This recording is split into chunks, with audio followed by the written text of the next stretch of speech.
Hey folks, we're back. I'm your host, BKP. Good morning from the office, North Georgia's only live online morning show. There is the phone number that you can get involved in the show. Tell me what you think. And there's the email address and all the ways you can follow us on social media. And there you go, 828. And yes, I'm wearing my Grinch. This is my Grinch Christmas sweater today. We are having a office Christmas lunch, and I'm looking forward to that.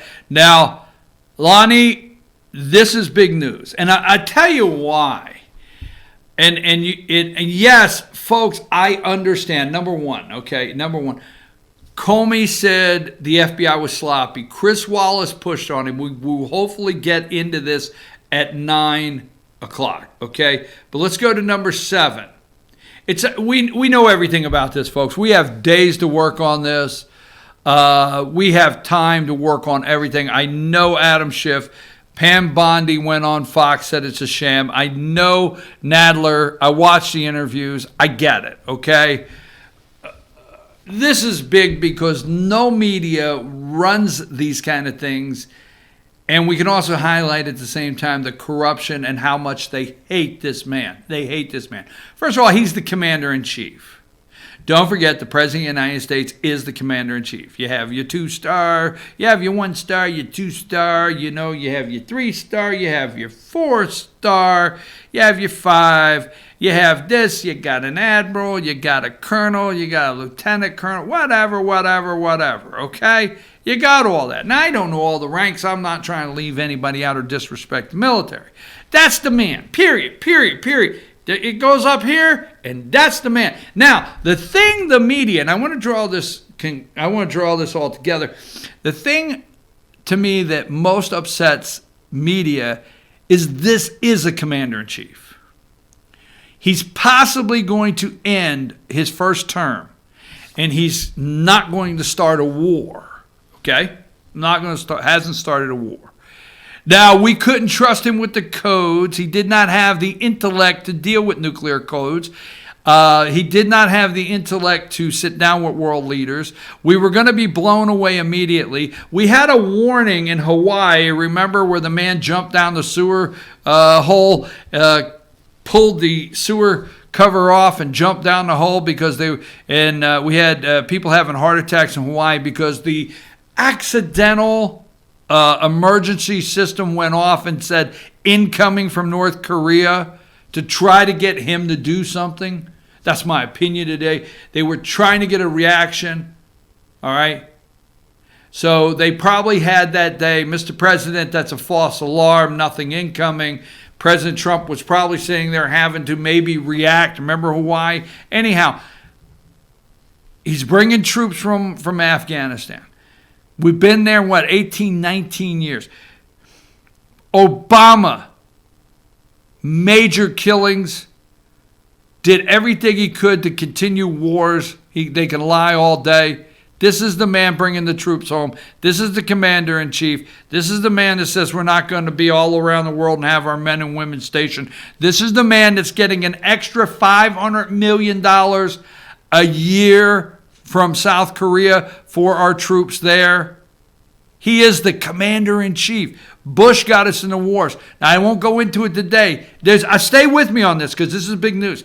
George W., I won't go into today, but folks, if you're here today and your hero was George W., we're not on the same page. Wars. Clinton, wars. Wars. They war. They love going to war. Boom. Lyndon Baines Johnson should have went to prison for Vietnam. War. This man is peace. Peace right here. Not interested. Trying to do everything to shut Rocket Man up and say, damn it, don't make me blow your ass off the face of the earth. He's trying to make deals. He is strengthening NATO so that strength through peace. Peace through strength. That's how it goes. Peace. He's trying to do everything. Build up the military. The whole world knows we're serious. Build up NATO. Russia knows we're serious. Tell little Rocket Man, look, I'm making a deal with China, and part of my deal that you don't know about is you chill out. All right? Peace. He's the commander-in-chief. He is getting involved. He is stopping all of these ridiculous war crimes with our men and women in military that the liberals, are bringing up on these baseless charges. He's commander-in-chief. They can't take it because he's a real commander-in-chief. Period. Now, this past week, what did he do? He went to the Army-Navy game. So let's go to video 3. Army-Navy video 3.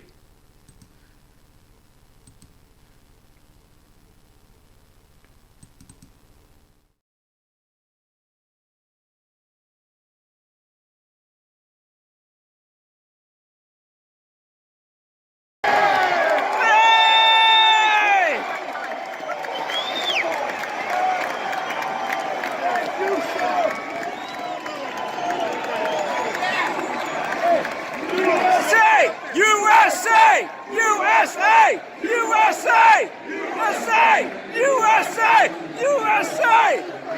Woohoo! All right! Fuck yeah! Oh, I didn't know it said that at the end. I didn't realize that. Oh, I'm sorry, America. Ooh, dang. Sorry. Holy smokes. Holy free holy. Lonnie, you should have caught that for me.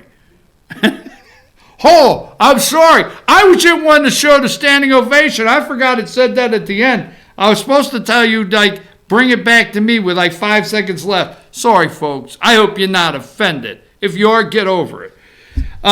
Sorry. But standing O, they love the guy there. Love the guy there, right? Now, let's go to... well, let's see. Let's go to number 1. And then we'll go to this. I'm going to tell you why in a minute. Let's go to the Army. This is the President of the United States in Army's locker room. And watch these kids and watch this coach and watch the Commander-in-Chief speak to these young men before they go out. Go ahead. The president everywhere giving us these pictures. So it takes a minute for them to get into position, and we'll listen in. Our team, we appreciate you being here. We hope you're ready for the Saturday of the games here. Thank you.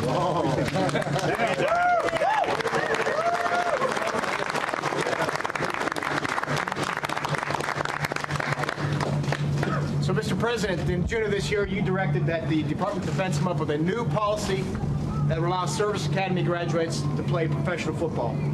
I'm pleased to inform you that we have changed that policy, that any cadet who graduates and has the opportunity to play professional sports will be able to do so and serve his country after he's done playing pro sports. Mr. President, thank you very much.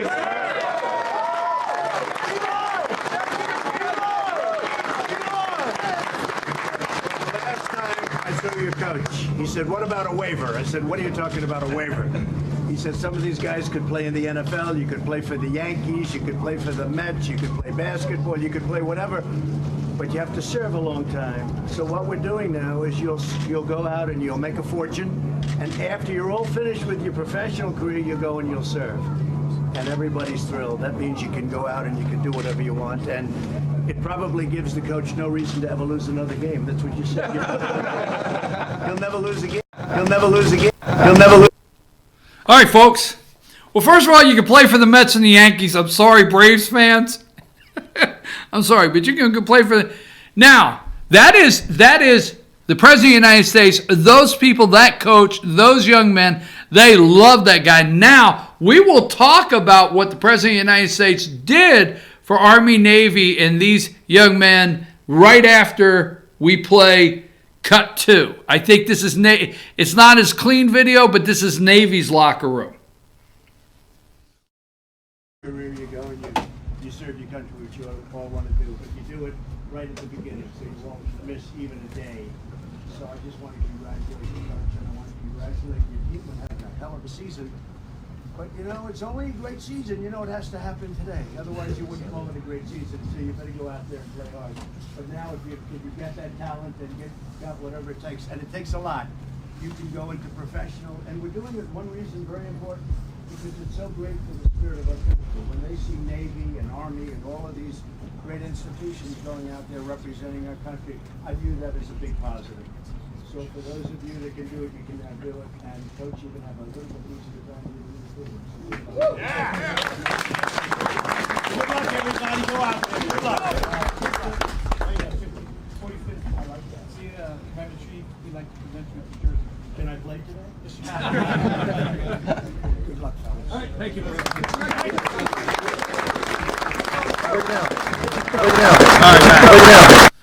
I'm not apologizing. America loves this president, man. They do.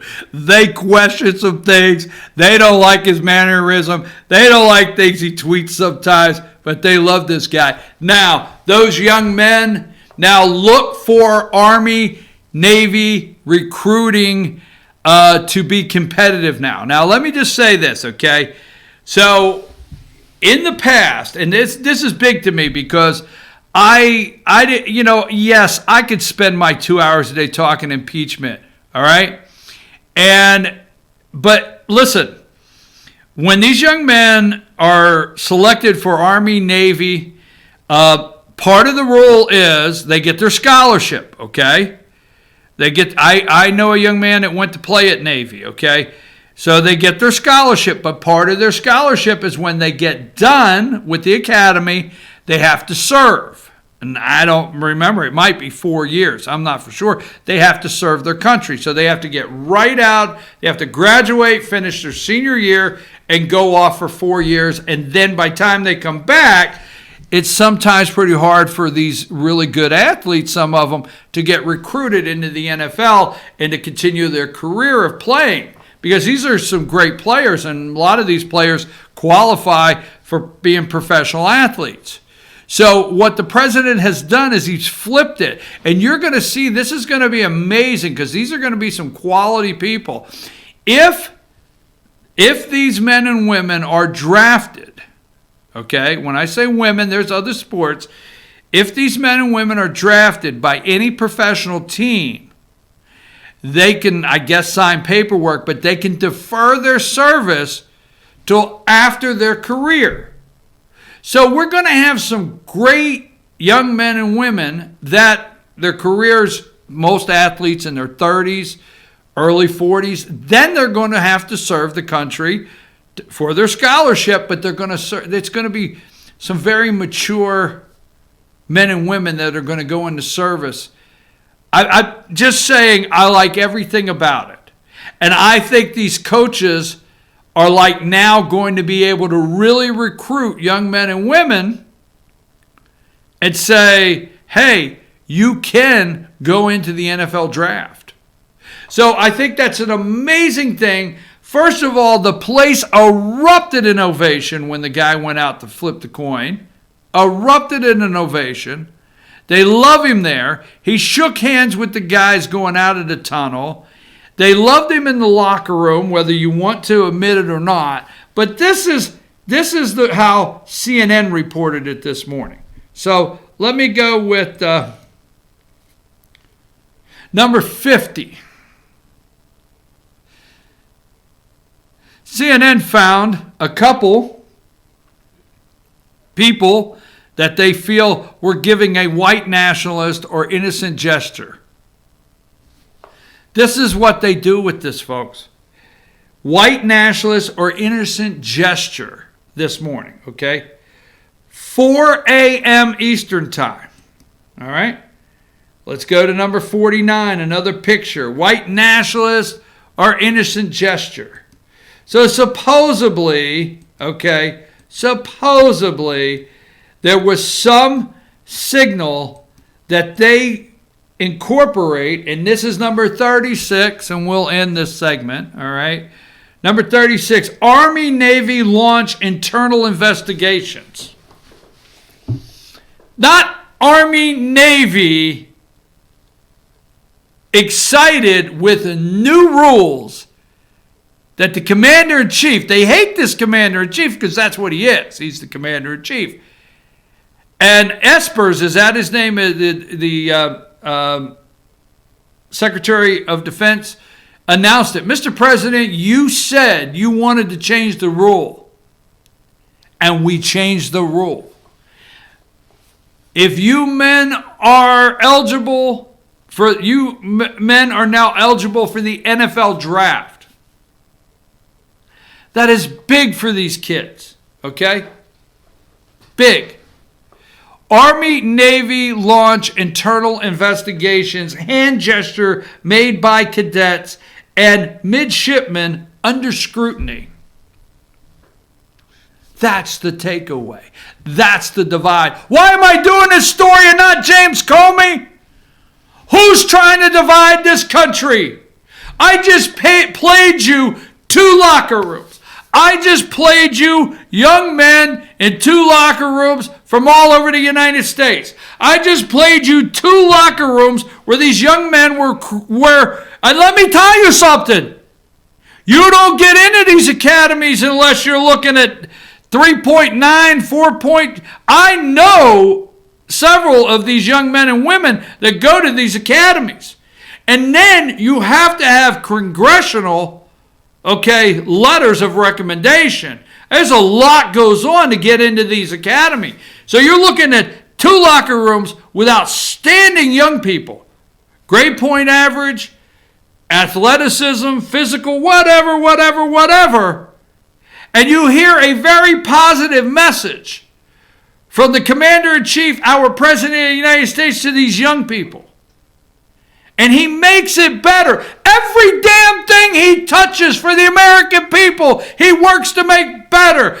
Black Americans, Asian Americans, whatever the hell you are. If it's for you, and it will make your life better, and it's the right thing to do, he's the President of the United States that does not discriminate at all. This is unifying. But no. The national divide in this country is gasoline is poured on by these damn no good media. I'm telling you, I believe in freedom of speech. I believe in freedom of the press. But I also believe in accessory to the crime. Now let me tell you something. Saying you are the press should not give you the liberty to try to destroy our nation. There's a fine line. And they've crossed it. So I'm going to move off this because we got a lot more to do, but this really ticked me because I'm sitting there watching this morning and they're talking about the divide in this country, okay? And who divided this country? Nobody did more in 8 years to divide Americans against each other. Polarized. We've all learned the word polarize. Everybody's polarized, all right? Everybody's drawn their lines. Everybody's in a camp. Every time, nobody has done more to unify this country. Not nobody has done more. I maybe have to be careful with that. There's other people that's done a lot of things to unify this country in our history. Okay.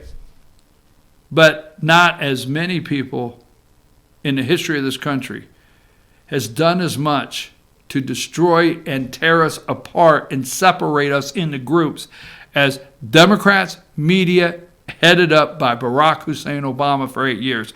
And Trump has done everything from black Americans to Latino, Asian, these young men. It doesn't matter. He does everything to unify us. And when I this morning, this hit me the wrong damn way. Army, Navy launch internal investigation. Hand gestures made by cadets and midshipmen under scrutiny.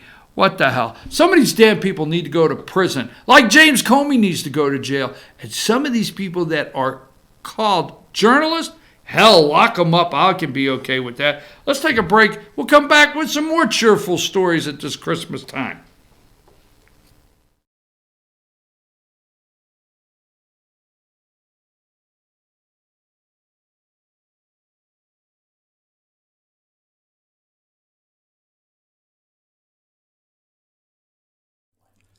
In 1981,